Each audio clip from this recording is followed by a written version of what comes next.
Hey everyone, welcome back. Today we're taking a look at a very highly anticipated dinosaur model. It's the CollectA 2019 Carnotaurus.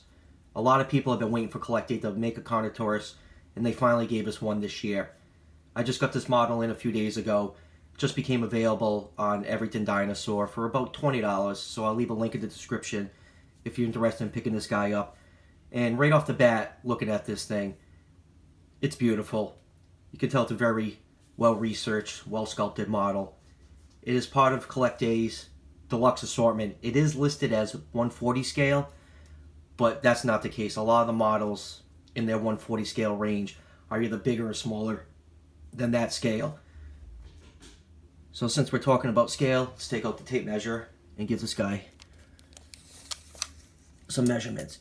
It is just about 11 1/4 inches long and just a hair over 4.5 inches tall at the top of that horn right there. So with those measurements, Carnotaurus is about 25-30 feet long. It would be somewhere between the 127 and 132 scale range. So if it really was 140, it would be the size of the Patat Carnotaurus.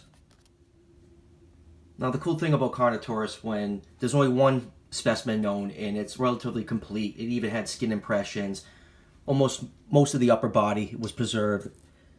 I think the feet were missing and part of the tail were missing, so we know a great deal of what this animal looked like, even what the skin looked like. Let's pull this guy a little closer and get a look at that great head sculpt. As you can tell, there's barely any shrink wrapping on this head. You can't see the inorbital fenestra. The orbit, you can kind of make it out. Got the ear right there.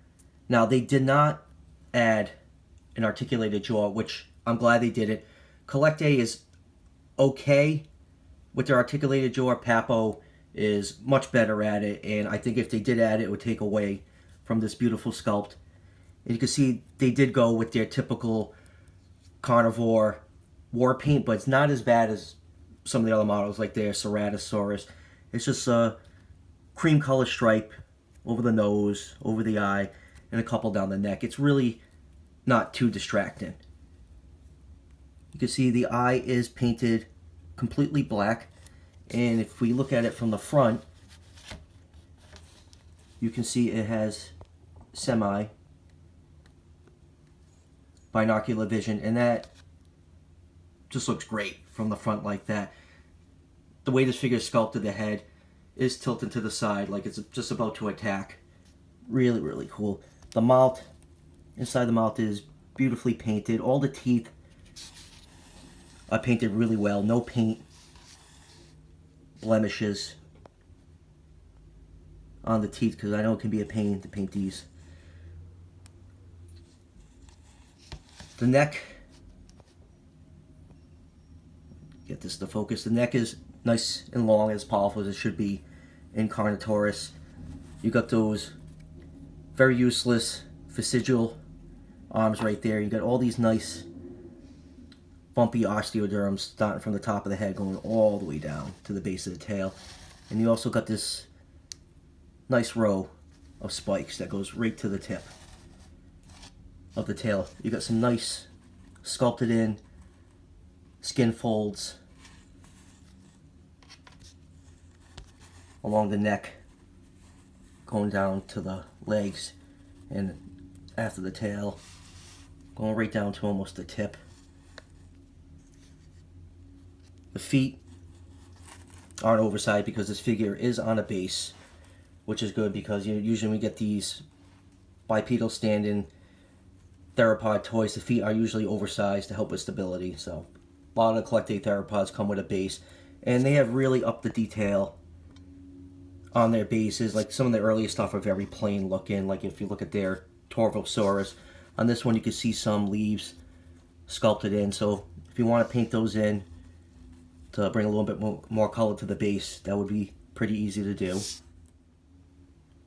Moving on to the tail, you can see they give it a nice thick tail base, because Carnotaurus is one of the faster large theropods, and all those muscle attachments was be started at the base of the tail, going to the legs to propel this creature forward. And they did a nice job of making that tail base nice and thick. Now the vertebrae in the tail were interlocking, so the tail would be relatively stiff behind the animal. So this Carnotaurus could run fast in a straight line. Taking a turn, not so much. So it's essentially like a plank of wood running straight at you. It'd be very hard for it to turn quickly when it was chasing down prey. So it's probably more of like an ambush surprise attacker.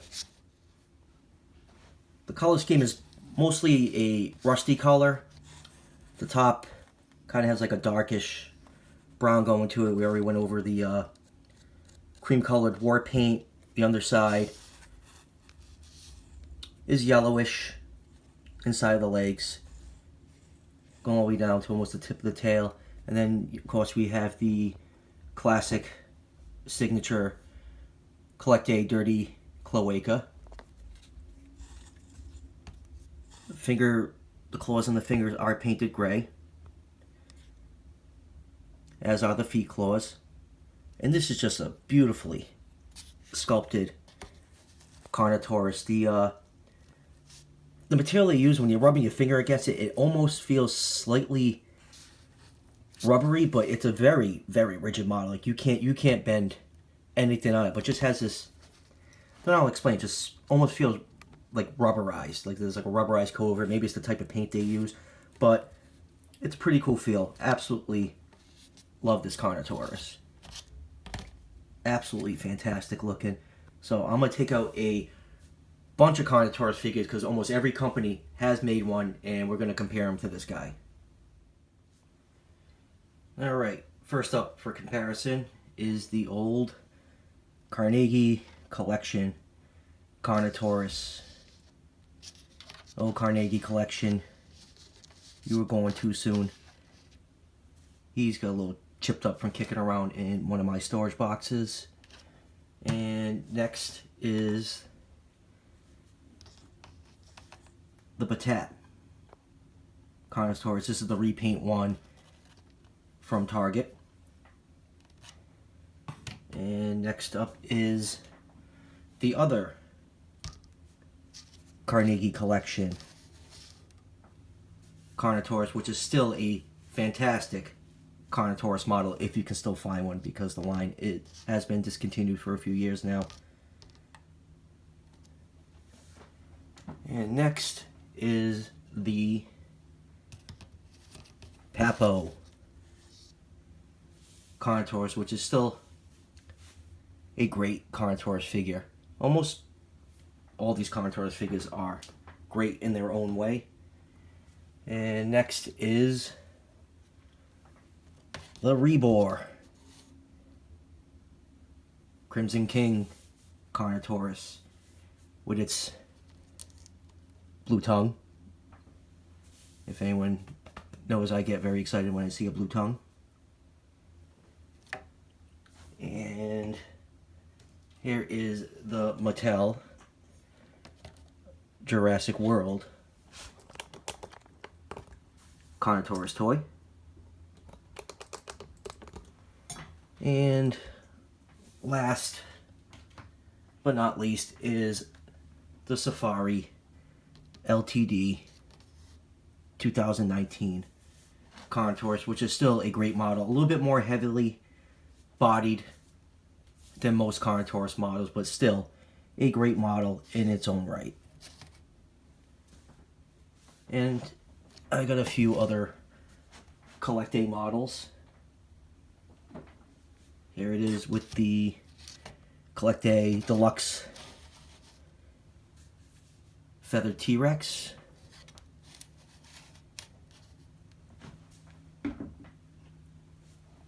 The CollectA Torvosaurus. Now, remember what I said earlier about CollectA has done a better job of sculpting the bases. You can see how plain the older bases were. Just, you know, smooth plastic, maybe with a couple footprints on it. So this looks much better. And here is the 2018 CollectA Ceratosaurus, and like I said, CollectA loves giving their carnivores some kind of war paint. I mean, on the Ceratosaurus, it's pretty distracting. It's not that bad.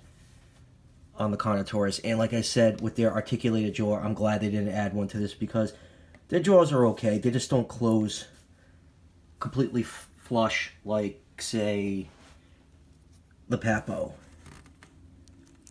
Carnotaurus did. Papo does as like master the craft of the articulated jaw.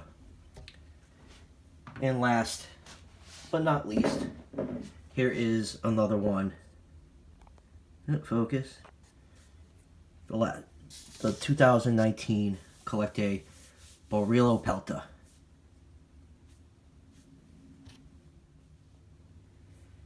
So final thoughts on this Carnotaurus. I think it's absolutely excellent. I think it is one of the best Carnotaurus models on the market right now. I highly recommend you pick this guy up. It's absolutely beautiful in hand. It's one of my favorite dinosaur figures I picked up so far this year. I can't wait for CollectA's Baryonyx to come out.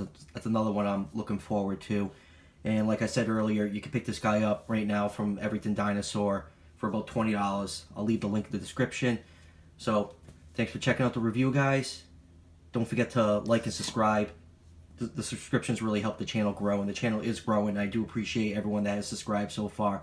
So thank you for that, and I'll see you guys for the next review.